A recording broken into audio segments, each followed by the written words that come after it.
vlog kali ini saya akan mencoba berbagi tips tentang bagaimana berjualan asuransi.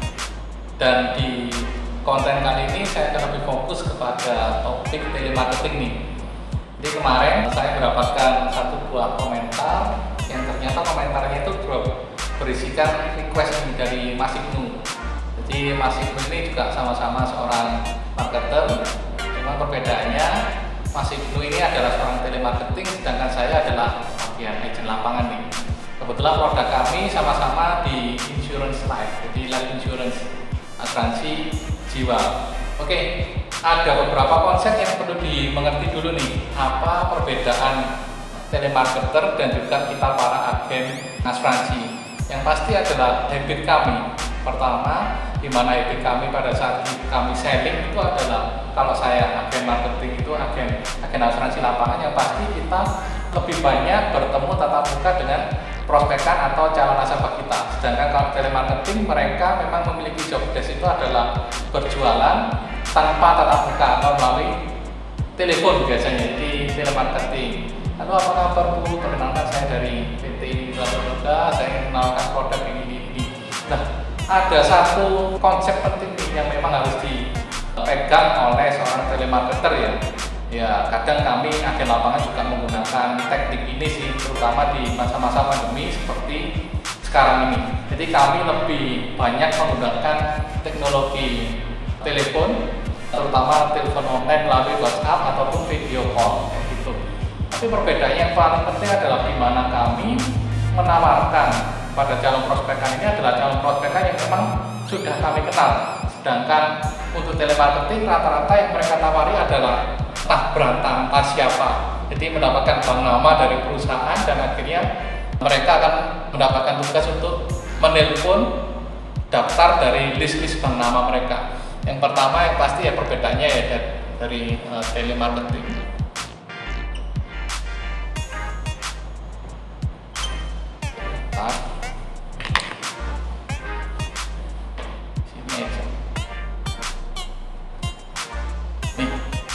Telemarketing yang diprospek adalah dari bank nama. Jadi artinya ya mereka nggak kenal sama prospekan mereka. Sedangkan kami para agen asuransi lapangan yang kami prospek adalah ya pasti dari bank nama pribadi kami. Dan kelebihannya adalah mereka yang kita prospek itu adalah orang-orang yang kita kenal. Oke, nih. Jadi dari perbedaan yang pertama saja sudah kelihatan nih apa kendala yang akan dihadapi oleh telemarketing. Oke, kendala yang nyata adalah bahwa setiap kali telemarketing mendapatkan bank nama dan akhirnya mereka telepon, pasti nggak perlu ditebak lagi, jawaban yang akan didapatkan oleh telemarketing adalah tidak. Nih, rata-rata hampir 90% akan menerima jawaban tidak. Kenapa? Yang pasti adalah karena ini tidak kenal prospekan.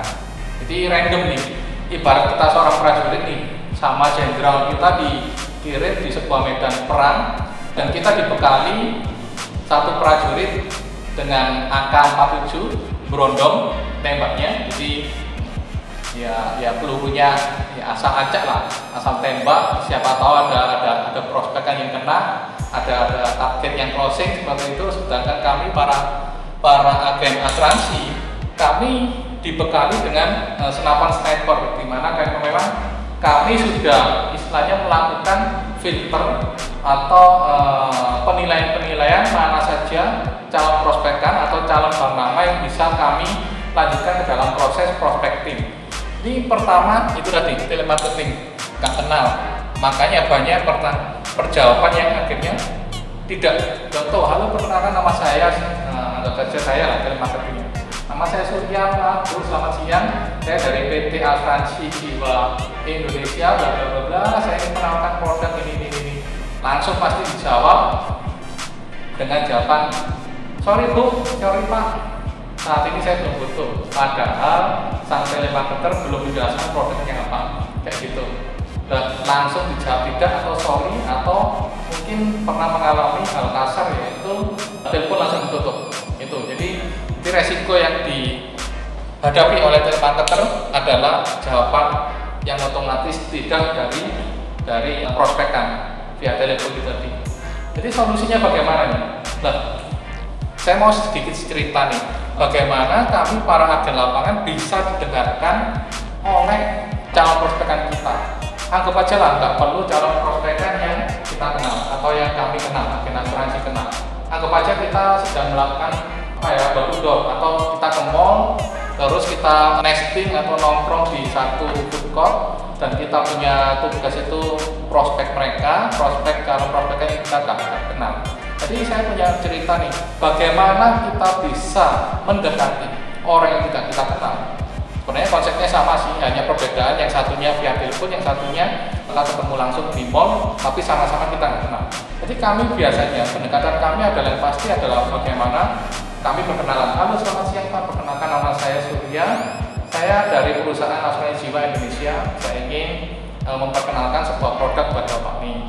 Lah, itu adalah hal standar yang dilakukan oleh marketer, baik telemarketing ataupun agen asuransi biasanya. Lah, ada satu saran atau satu sharing dari saya bahwa supaya bisa terjalin komunikasi, dan pentingnya berkomunikasi itu adalah kita membangun relasi dengan seseorang, supaya seseorang itu bisa merasa akrab dengan kita, maka kita bisa melakukan teknik-teknik berkomunikasi yang baik dan benar. Khususnya untuk orang-orang yang belum kita kenal nih, kita bisa mendekat kepada mereka, menjalin hubungan dengan mereka, berkomunikasi dengan mereka secara singkat, sehingga bisa berdampak, yaitu dengan cara kita menyampaikan sebuah cerita. Jadi kita datang ke mereka, kita telepon mereka, kita melakukan hal yang berbeda nih. Saya kurang tahu kalau di telemarketing bagaimana, mungkin sudah ada protokol yang baku yang memang harus diikuti, tapi coba deh teman-teman melakukan satu strategi yang berbeda dari yang sudah ada. Jadi pada saat menelepon, teman-teman jangan langsung lalu mengenal nama saya ini dulu dari perusahaan asuransi ini, saya punya produk ini, jangan. Tapi at least pertama kali kenalkan nama Anda yang pasti itu. Yang kedua, pada saat nasabah bercerita atau menjawab tidak, coba dengarkan tidaknya kenapa. Anggap aja, sorry saya nggak butuh asuransi. Oh iya Bu, belum butuh asuransi ya saat ini ya Bu ya. Bu, apakah pernah ada pengalaman berasuransi sebelumnya Bu? Coba dengan baik-baik, dengan nada yang istilahnya kita tulus bertanya kepada mereka. Yang pasti saya yakin pada saat kita punya nada yang tulus, intonasi yang lembut, seseorang itu akan memiliki rasa keinginan atau dorongan untuk berkomunikasi dengan kita. Gali mereka, gali kebutuhan mereka. Yang pertama adalah dengan cara bercerita. Oh ya Ibu, ada pengalaman apa Bu sebelumnya? Apakah sudah ada pengalaman berasuransi? Ya, asuransi itu menipu. Oke Bu, jadi bla bla bla. Jadi jelasin nih, kita komunikasi searah dulu dengan prospekan kita. Jadi searah dulu. Jangan sampai pada saat prospekan menjawab sesuatu yang istilahnya kita pribadi anggap itu adalah melawan kita, akhirnya kita berganti melawan mereka. Asuransi menipu, saya dulu pernah ikut asuransi dan saya tertipu dengan asuransi. Oh enggak Bu, asuransi itu benar bukan menipu, jangan seperti itu. Karena hal itu akan membuat kita punya kesempatan membangun relasi dengan nasabah dalam berkomunikasi, itu akan terhenti di tempat. Seketika itu akan terhenti karena kita membuat perlawanan buat mereka. Jadi jawab aja, oh gitu ya Bu ya. Bu, boleh diceritakan lebih detail lagi Bu, pengalamannya yang kurang enak kemarin itu ya saya memahami, saya minta maaf Bu, tapi boleh diceritakan Ibu. Karena ya memang saya juga pernah mendengar bahwa banyak orang yang kecewa pada saat mereka berasuransi. Ibu boleh cerita, mungkin ada kendala bagaimana? Oh iya, saya dulu ikut asuransi ini ya, saya bayar ini ya, udah jalan 5 tahun. Itu pun saya nggak tahu tuh, ternyata tiba-tiba dipotong dari rekening saya. Oh Bu, Ibu mengalami kendala seperti demikian ya Bu. Bu, sebenarnya Ibu pada saat sebelum melakukan pembelian polis asuransi, yang pasti ada yang namanya tanda tangan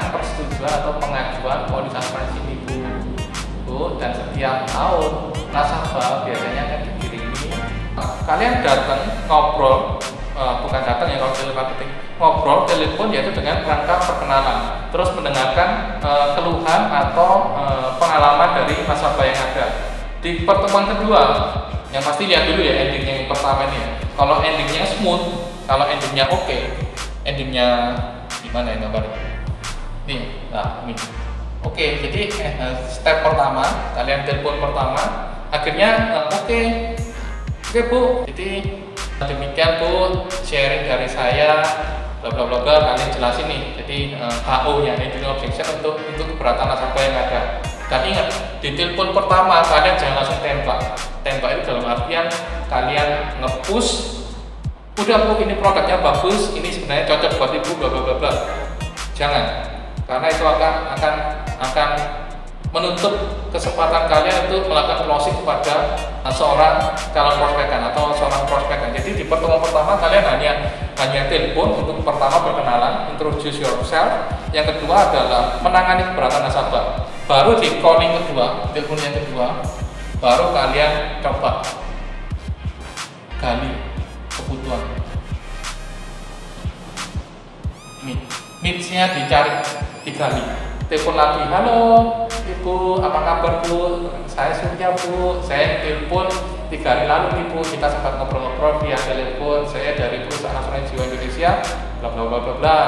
Bu, kebetulan Ibu, saya dari perusahaan asuransi Indonesia ini ingin memberikan sebuah solusi nih Bu dari keluhan yang pernah Anda alami sebelumnya di perusahaan. Ya mungkin aja di perusahaannya dia sendiri atau perusahaan asuransi yang lain. Anggap aja di keluhan di perusahaan ini Bu. Ini Bu, saya punya cerita lagi nih Bu. Kemarin saya punya seorang nasabah yang ini cerita nih.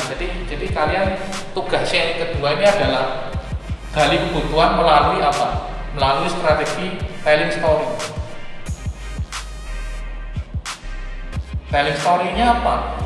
Story-nya adalah cerita-cerita yang nyata loh ya, bukan bikin-bikinan kalian ya. Cerita nyata atau ya yang nyata itu ya hanya harus dari nasabah kalian, mungkin dari nasabah perusahaan kalian secara nasional ini bagaimana kalian ceritain nih yang berhubungan dengan keluhan nasabah tersebut.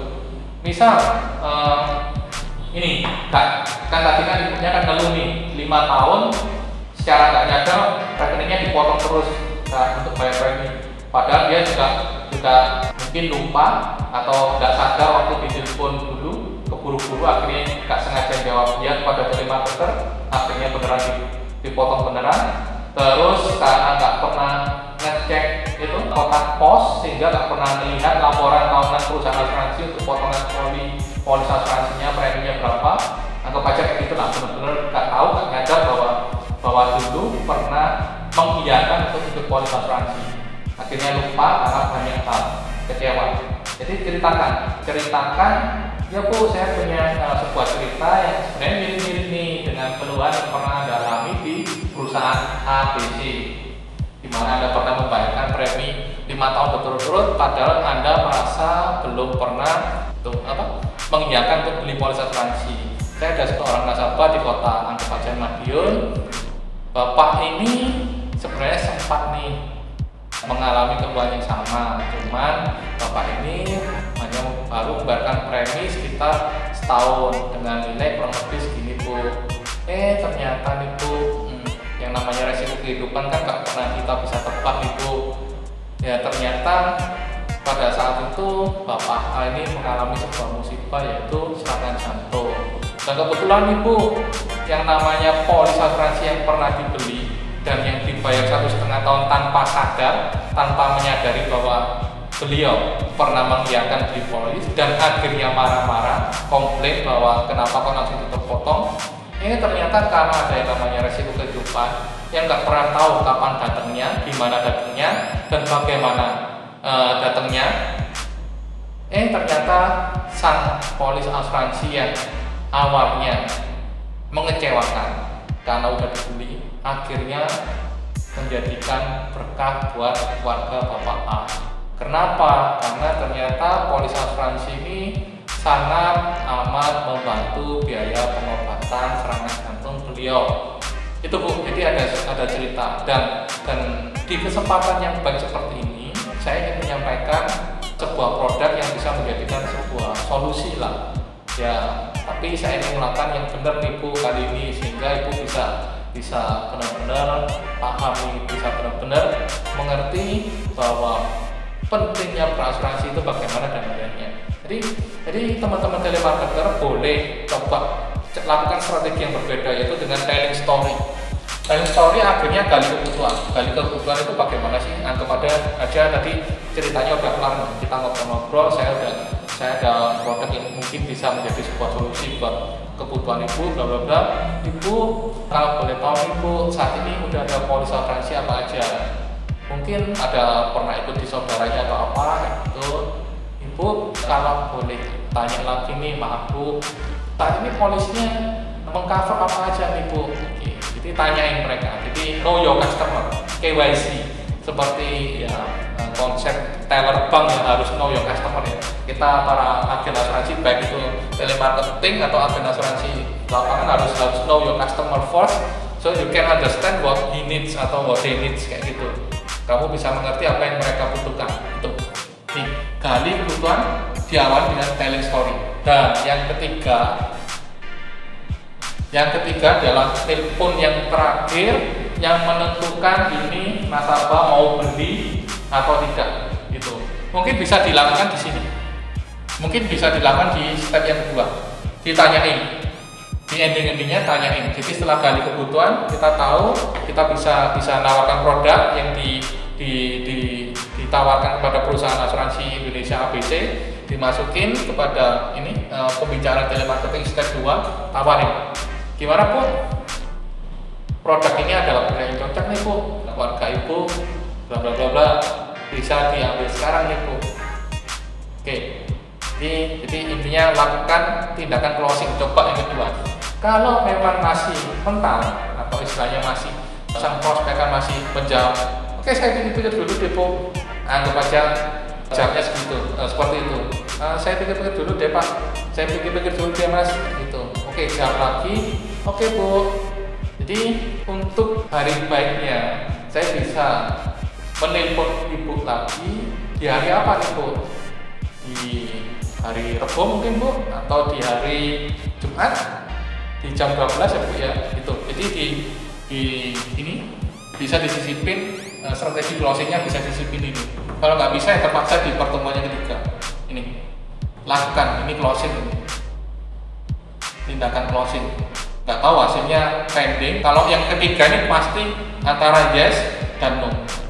Ini kalau untuk telemarketing, karena kalian prospek orang yang nggak kenal pertamanya itu, dan prospek orang yang nggak bisa ditemui oleh kalian. Mungkin bisa kalian di Jakarta, kami di kota kecil, di Bangil mungkin, ya itu. Jadi kalau untuk teleponnya ketiga pasti jawabannya antara kalau yes dan no, salah satu dari itu. Nggak ada jawaban yang ngabang. Kalaupun orangnya menyampaikan oke saya pikir-pikir dulu, berarti itu udah masuk ke no. Jadi ya nggak usah diulang-ulang. Toh kalian punya bank nama yang cukup banyak, ribuan yang dikasih sama perusahaan, dan memang kan kerjanya kan untuk nelpon ribuan bank nama itu kayak gitu. Beda dengan kami agen asuransi lapangan, di mana kami bisa memilih calon prospekan kami sesuai senangnya hati kami, jadi cocoknya hati kami boleh milih mereka. Kalau kalian kan nggak bisa, karena sudah disuruh sama atasan kayak gitu. Oke, jadi perbedaan pertama adalah bank nama. Jadi di mana telemarketing itu nggak kenal sama bank namanya, kalau kami kenal nih. Tuh. Yang kedua itu tadi nggak bisa ketemu, nggak bisa tatap muka. Oke, kalau kami sih bisa tatap muka. Oke, yang ketiga perbedaannya adalah kalau telemarketing ini nggak ada hubungan emosional antara telemarketernya dengan prospekan. Jadi nggak ada hubungan emosional. Nih, jadi nggak ada koneksinya, nggak ada koneksinya, nggak ada feel-nya gitu loh. Jadi gimana kan beda ya, antara ngobrol dengan orang yang udah kita kenal, kita dekat, sahabat dekat kita, dengan orang yang nggak kita kenal. Jadi kan nggak ada feel-nya, nggak ada hubungan emosional. Kalau ini kan ya ada hubungan emosional. Ini ada feel-nya nih, bukan emosional marah-marah ya, tapi ada ikatan hatinya, ada relationship-nya lah, kalian ngerti lah. Itu, jadi ini ada 3, telemarketing itu nggak kena prospekan, nggak bisa tatap muka, dan nggak ada hubungan secara feel, relationship-nya nggak ada. Kalau yang agen asuransi lapangan ini kebalikannya. Jadi kita kenal, kita bisa pilih siapa prospekan kita, bisa tatap muka, terus ada hubungan emosional. Jadi ini dulu untuk bahasan telemarketing yang bisa saya sharing di konten vlog kali ini. Jadi semoga membantu, terutama untuk Mas Ibnu. Thank you untuk komennya, untuk requestnya. Semoga bisa membantu Mas Ibnu ke depannya. Kalau ada pertanyaan Mas Ibnu boleh DM saya melalui Instagram saya atau melalui komen ya, seperti kita biasanya ngobrol lah di komen video-video yang ada di channel saya. Oke, thank you, sampai jumpa teman-teman di konten berikutnya. Bye bye, thank you.